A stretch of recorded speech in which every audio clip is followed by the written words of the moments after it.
Miestą ir šiandien vyks svarbios rungtynės. Pro LFF taurė startavo ir Klaipėdos Neptūnas namų stadione žais prieš Vilniaus Riterius. Tas ir komandos laikinuoju vyriausiųjų treneriu ir dalį to sezono treniravo jis ekipą. Čia proga ir muša įvartį Vilniaus Riteriai. 1-0 veržėsi į priekį Riteriai po įvarčio, kurį pelno Andrius Kazakevičius. Išveda į priekį savoje komandą vienas iš labiau patyrusių komandos narių dar rungtynių pradžioje ir vilniečiai priekyje. Jonavos Bivon šiuo metu turi 12 taškų kaip ir Kėdainių Nevėžis, bet Bivon dar turi rungtynės atsargoje. Čia bus net ne geltona kortelė, Pijus Petkevičius. Šveistrys prie kamulio. Jo smūgis ir Dovydas Komža. Baudos aikštelės kampo.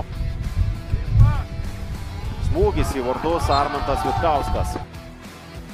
Paskutinysis iš tų, kas jau buvo sužaista. Riterių komandos ataka. Čia toks smūgis. Komža traukia kamulį. Keičia atakos kryptį Gustas. 24 metai jam, čia Riterių komandos ataka, Komža ir rezultatas 2-0. Jonas Usavičius šią varžovų vartininko klaidą išnaudoja ir Vilniaus Riteriai muša antrą įvartį 54 rungtynių minutę. Na ir antrajame kėlinyje jau vaizdas aikštėje kiek kitoks, Riteriai yra perėmę iniciatyvą. Jonas Usavičius žemesnių divizionų. Galbūt gausi kažką iš jų. Dabar Neptūno komandos ataka ir 1-2. Niekas dar čia nėra baigta. Aleksandras Daukijus ragino komandos draugus keliauti pirmin ir Klaipėdos komanda muša įvartį. Šansas užsikabinti. 57 minutę. Liko nusivylęs po to epizodo. Čia perimtas kamuolys, iškart smūgis ir trečiasis įvartis. Ernestas Januš Danovič muša įvartį. Riteriai neilgai trukus atsako savo sėkmingų epizodų. Na ir vėlgi 4 Neptūno žaidėjai sugeba apsiginti prieš 2 varžovus.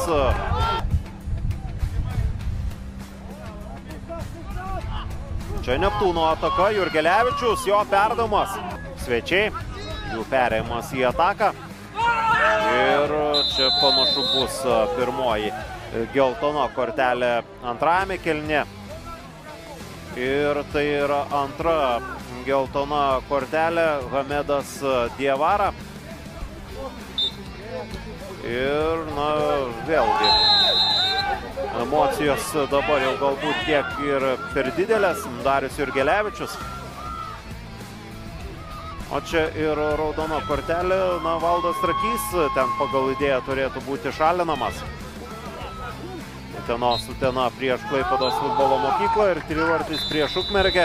Čia Vilniaus Riteriai iškovojo pergalę, tiesioginė to žodžio prasme, 3-1 galutinis rezultatas. Daug emocijų, daug aistrų.